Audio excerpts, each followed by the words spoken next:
So I finished reading The Awakening, which is part of the Dragonheart Legacy by Nora Roberts.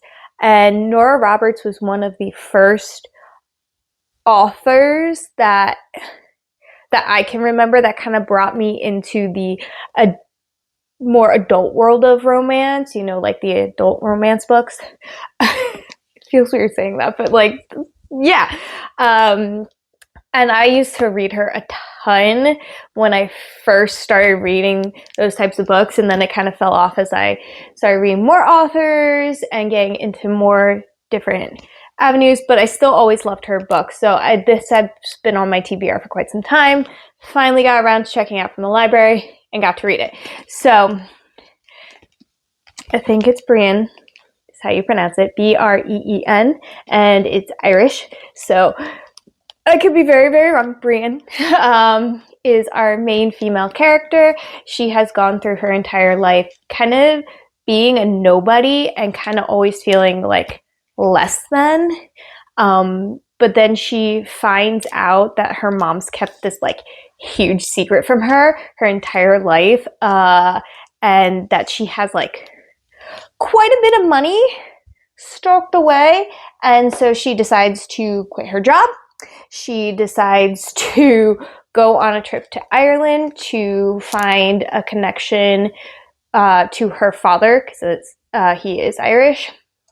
And she decides to spend the entire summer in Ireland. Her friend Marco comes with her for like the first 2 weeks, and then after that she's on her own. She really starts discovering more about herself. There's a lot of mystical elements to it because she gets pulled into the Fae realm and finds out what has happened to her father. I'm not going to get into all of that and spoil it because there's a lot. Sage has decided to come say hi. Hi, Boo-Boo.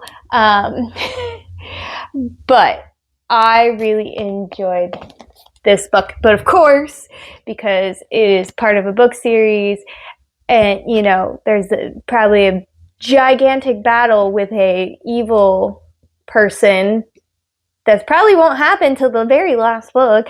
It did end on a cliffhanger, so now it's like, okay, back to the library we go, and hopes to get book number 2. Because clearly, I gotta read book number 2. There's dragons, there's an adorable dog, there's a host of other fae where they're called the coven, not coven. I don't think they ever used the word coven, but the tribe. They use tribe. The wise, which are kind of like witches, I believe. There's a lot, so it's all lots of fun. Lots of her learning about herself and becoming this strong, independent woman that she has always been meant to be, and truly stepping into herself.